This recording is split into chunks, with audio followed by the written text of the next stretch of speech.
اعوذ باللہ من الشیطان الرجیم بسم اللہ الرحمن الرحیم السلام علیکم ورحمۃ اللہ وبرکاتہ۔ ناظرین گرامی، خلیفہ ہارون الرشید نے بہلول کے تعاقب میں جو جاسوس چھوڑے تھے ان کو دربار میں بلایا گیا اور سب اپنے اپنے خیالات کا اظہار خلیفہ سے کر رہے تھے۔ عالی جاں، اس کا دیوانہ دماغ اکثر دور کی کوڑی لاتا ہے۔ اگر مجھ کو اجازت دے تو میں حضور کو بتاؤں کہ اس نے بے وقوف غلام کو کیسے سبق سکھایا۔ ہاں، بیان کرو۔ ہارون نے اجازت دے دی۔ چند روز ہوئے کہ یہ خاکسار کشتی میں بصر کے سفر پر روانہ ہو گیا۔ اتفاق سے اس میں اور لوگوں کے ساتھ بہلول بھی سوار تھا۔ ابھی تو سفر شروع ہی ہوا تھا کہ ایک سوداگر کا غلام رونے اور چلانے لگا، خدا کے لیے مجھے کشتی سے اتارو، نہیں تو میں مر جاؤں گا۔ خدا کے لیے اس کشتی کو واپس لے جاؤ، سمندر کی لہریں اس کو الٹا دیں گی، ہم سب ڈوب جائیں گے۔ تمہیں خدا اور اس کے رسول کا واسطہ، اس کشتی کو روکو۔ اس سے ایک لمحہ بھی قرار نہیں آ رہا تھا اور کشتی میں سوار باقی لوگ اس کی چیخ و پکار سے بہت پریشان تھے۔ لوگوں نے اس کو بہت سمجھانے کی کوشش کی مگر بے سود۔ آخر بہلول نے غلام کے مالک سے کہا کہ جناب، اگر آپ اجازت دیں تو میں آپ کے غلام کا علاج کروں، اس کا خوف ابھی دور کر دیتا ہوں، بیچارہ بہت پریشان ہے۔ مالک نے جواب دیا کہ بھلا اس سے بہتر اور کیا ہو سکتا ہے کہ اس کا کوئی علاج ہو جائے۔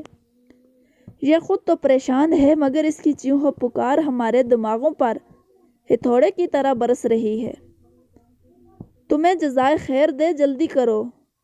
بس بہلول نے قریب بیٹھے ہوئے لوگوں سے کہا کہ بھائیو، تمہیں ذرا زحمت ہوگی، اس بیچارے غلام کو پکڑ کر سمندر میں 2-4 ڈبکیاں تو لگا دو۔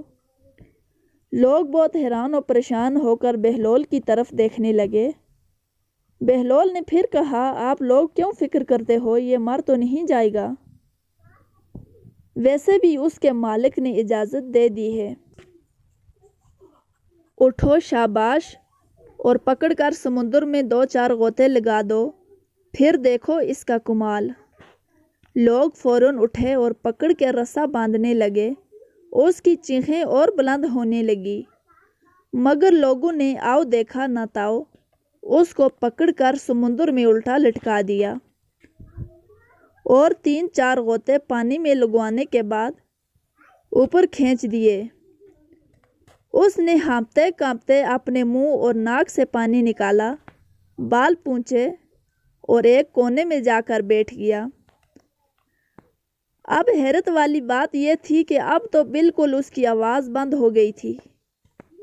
بہلول، تم نے نسخہ کیوں کر ایجاد کیا جو اتنا انتہائی کارگر ثابت ہوا؟ بہلول نے ہنس کر جواب دیا کہ اس بیچارے کو کشتی کے آرام کی قدر و قیمت کا اندازہ ہی نہیں تھا۔ اب سمندر میں غوطے کھا کر اس کو یہ نکتہ سمجھ میں آ گیا ہے کہ کشتی سمندر کی نسبت کتنی محفوظ ہے۔ لوگوں کا ہنس ہنس کے برا حال ہو چکا تھا۔ تو پیارے دوستو، یہ تھی بہلول دانا کی عقل مندی کی بات۔ امید کرتی ہوں کہ ہماری آج کی ویڈیو آپ کو پسند آئی ہوگی۔ اگر ویڈیو پسند آئی ہے تو ویڈیو کو لائک کریں اور چینل کو سبسکرائب کریں تاکہ اس طرح کی اور بھی مزید معلوماتی ویڈیو آپ کے لیے لا سکیں۔ اپنا اور اپنے دوستوں کا خیال رکھیں۔ اللہ حافظ۔